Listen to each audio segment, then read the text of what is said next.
Hey guys, sorry for the delay on this. I saw this, basically this thread, and Chandler Walker made a great comment on, it was under the posting for the USA Weightlifting Coaching Symposium in Chicago. I thought it was an amazing question or comment that he made, and he said, I've been thinking about this lately, and it worries me that after seeing the CrossFit market implode from the inside and seeing the resulting closing and consolidation of gyms in the U.S. as the trend, expanding internationally. I don't think we take enough time to help the owner or the coach to be successful financially to be able to make it a career. So they tend to have to hustle outside of coaching, or the owner has to make ends meet. We always look to superstars who don't necessarily have the gymming game nailed down. He's totally correct.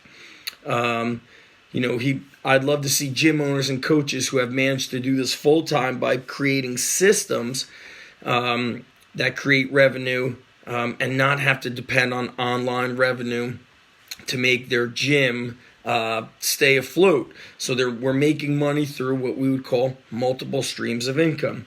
So he says, I don't think, we take enough time to help the business owner, right? We become great coaches, but then nobody knows about us, or not enough people know about us. So let me keep going through Andrew's comment here, Chandler's comment here. It's really great. He goes, half the time the superstars in the industry make money off their online presence, and they do not run profitable facilities. But people tend to take untested advice as a byproduct of fame. In all of this, I'm saying I'd like to see profitable, successful gym owners talk about their systems, their strategies and methods of growth, management, marketing and business strategy, and the financial commitment to make it all work. Online versus brick and mortar marketing are very different. Guys, what Chandler's saying is huge. So to kick this off, I'll tell you this. I found that somebody who's helping CrossFit gyms with systems is Chris Cooper from Two Brain Business, Two Brain Radio podcast. And basically he says it's all relationships. But I want you guys to listen as I keep going into this video. I've owned a gym for a very long time, for over a decade. And around 2002 is when I started training athletes out of my parents' garage, their backyard, and some of the gyms, some of the local playgrounds. And it was just something I was doing on the side. I was a phys ed teacher. I was finishing grad school, and I was going to plan on being a teacher all the time, and my love was training. So I wanted to just do it on the side. I didn't look at it at all as a business. It all happened by accident from being, I know this sounds arrogant, but from being a great coach, delivering great results. So when my fiance and we bought our first house, the first thing the contractors did was they revamped the 2-car garage. I had a Sornex squat rack in there. I had an Elite FTS back extension. I made kegs and sandbags.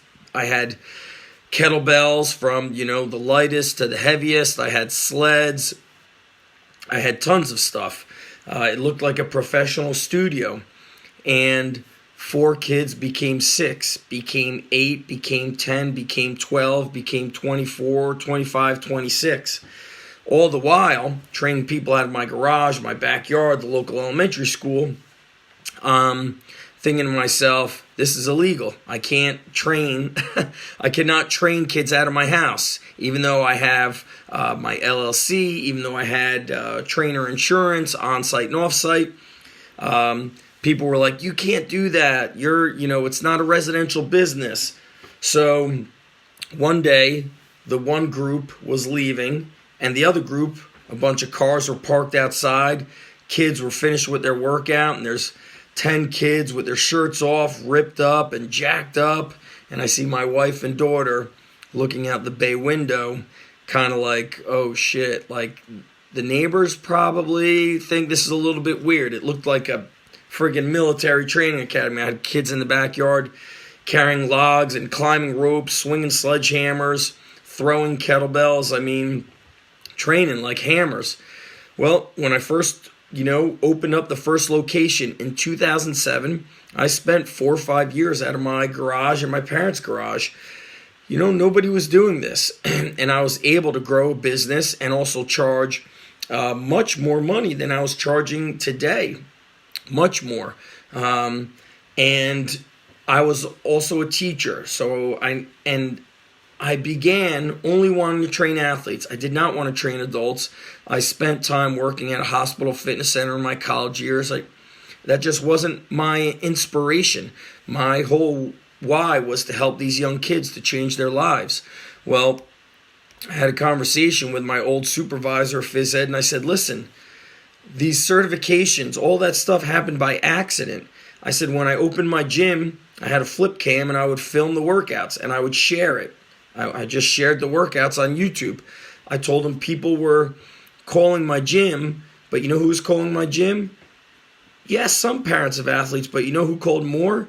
Aspiring strength coaches. People that were firemen, lawyers, CPAs. The white-collar workers were telling me, F this suit and tie. I want to do what you're doing. I want to train hammers and build animals and flip tires. And I think people saw on the surface a few minutes of video, and they assumed that it's all boom, it's huge. Now, for the most part, after the first few months, my gym with 40 members and athletes paying $250 a month, that's $10,000 right there. My rent was about $1,500, and I was the only coach. Brought on an intern, and I put a guy on part-time. Now, what I'm going to tell you guys about how things have gotten out of control is very much what I've heard a lot of bigger, more popular strength coaches telling me, and I've interviewed them on my podcast. What happens is we hire kind of like a wingman, a part-time coach, and then that part-time coach starts hinting and maybe communicating that he wants to do this himself.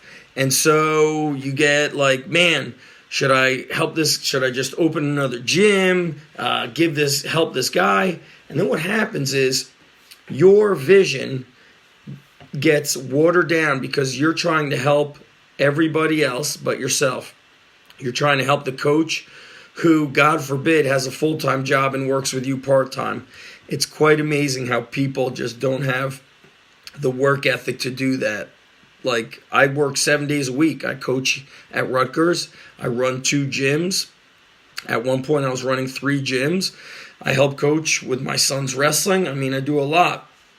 And what happens is with myself and these other coaches is we try to open multiple facilities to make our part-time coaches happy, to give them, I repeat, to give them the opportunity, whereas many of you had to make your own opportunity. And what was once one gym every couple of towns is now multiple gyms in even the smallest 1 or 2 square mile town. And now the consumer does not know the difference between good or great.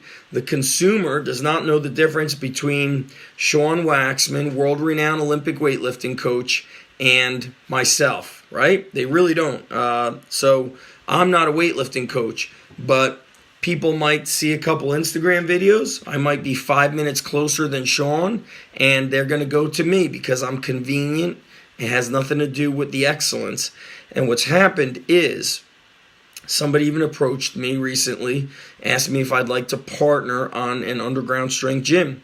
And I said, no, the world does not need more gyms. In fact, nobody wants to travel to a gym if it's not convenient, if it's not Amazon-like, right? Super friendly, affordable, and super cheap. They don't want it.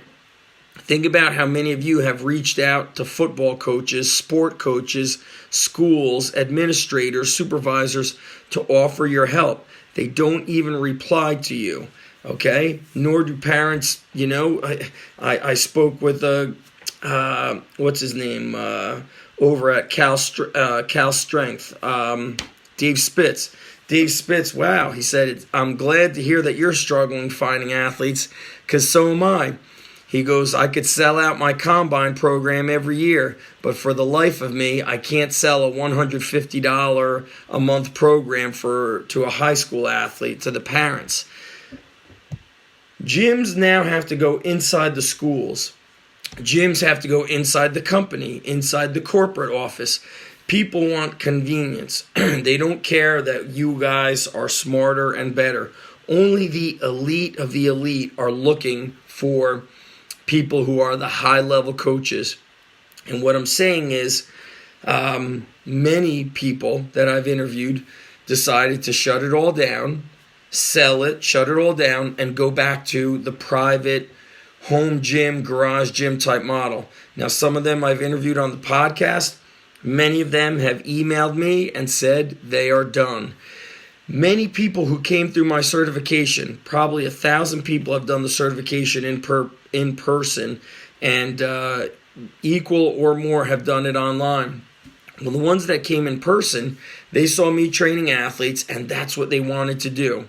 Well, now when you reach out to them, these are people who got my certification. They traveled to Westside Barbell Certified, USAW. They've gone to, the elite of the elite to learn, and they're training 35, 45. You asked Jeremy Augusta, I think he said like the majority of his members are 50 years or older. I believe that's what he said. So what does that say to you guys? We have this elite training information, but we are not in Russia. We are not in Bulgaria or Romania. We are not in these countries where we are not the sport coach, guys. We try building a business, and what does everybody say? Business is in training the adults and the baby boomers.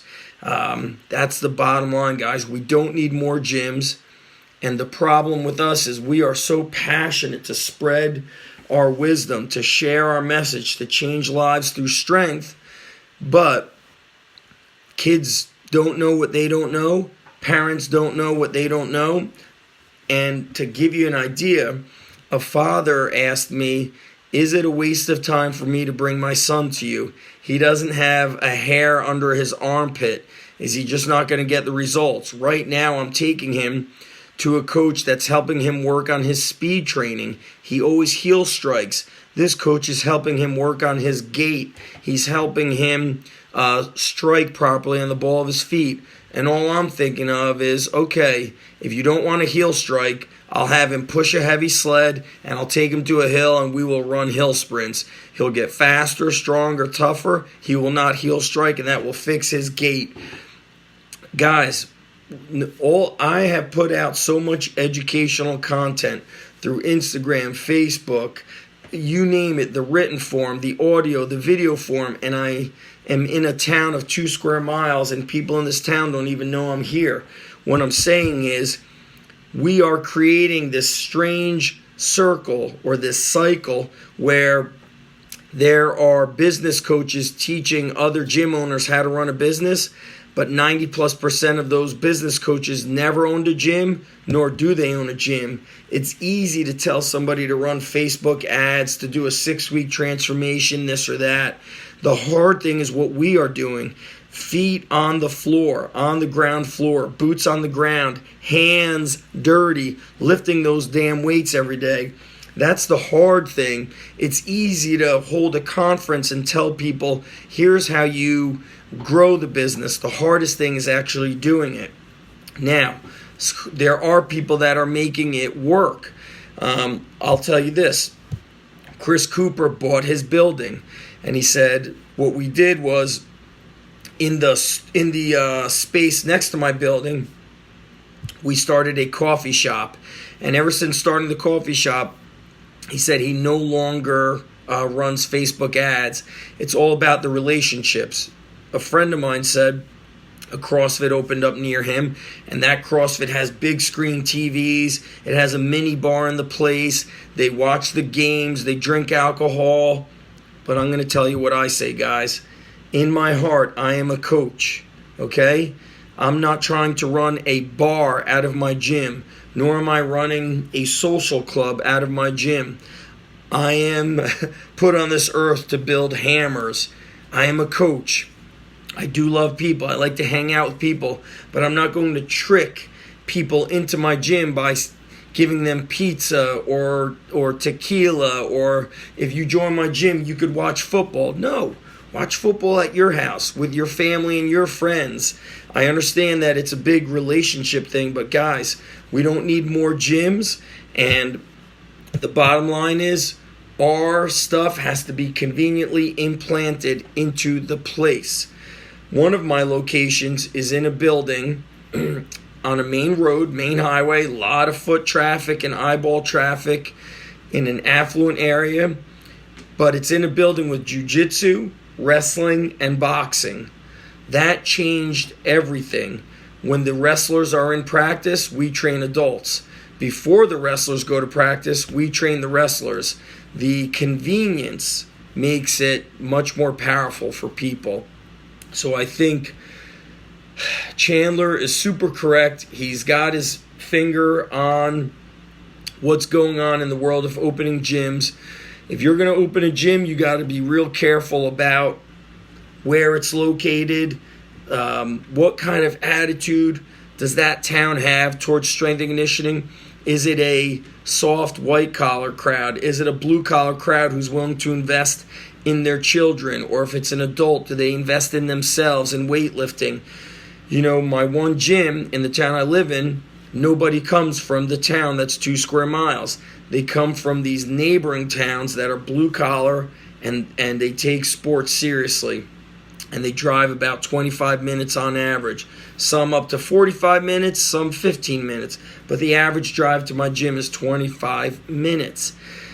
So, I want you guys, you know, as weightlifting coaches, as strength coaches, performance coaches, if you're going to open a gym, it's got to be super strategic and in the right area. Location is more important than people know.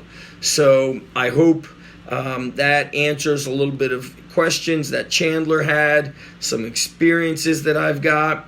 Travis Mashett and his experience going outside the fitness industry to learn about business has been better than looking within. I wholeheartedly agree. So their channel says there's some incredible consultants in this industry. My point to all this is that there are minimal resources to even allow for slight viability of the club as a standalone asset for the owners and coaches to depend on. With the rapid growth, they tend to swallow each other or fall off completely. Correct. Having a sort of best practice outline for those who are successful would be an incredible asset. Let me say this, guys. The middle school and youth is really crucial and booming. They're not being controlled by their high school coaches. They're not being overly, all over the place with their club sports plus high school sports and travel teams. So if you guys can connect with these kids at the middle school years, the 6th grade years, before the 6th, 7th grade years, before they get to high school, that's going to be very big. To be able to just train athletes is awesome. Then you've got your day, I don't want to say free. You spend a lot of time behind the scenes with your videos, with your blogs, but you've got to find out what actually works. You're making a lot of connections. You're building relations. So if I was to ever open up another gym, for me, it would be inside of a wrestling club. I've been inside of a baseball club. It did not work. But I know other people inside of baseball clubs crushing it. Or I would go right next to a coffee shop. Parents would drop their kids off to train, and then the parents could have their me time in the coffee shop. Or you create something in your gym, a waiting area for the parents with coffee and TVs and things like that. We've got to evolve from just being a warehouse gym, which is what I have. The location for us that's booming the most, it's in that building with the multiple combat sports, as well as like a juice and pliable bar. The parents hang out, and they do a little bit of their thing and socialize while their kid does their thing. Leverage, location, and just being super smart about it. Hope this helps everybody.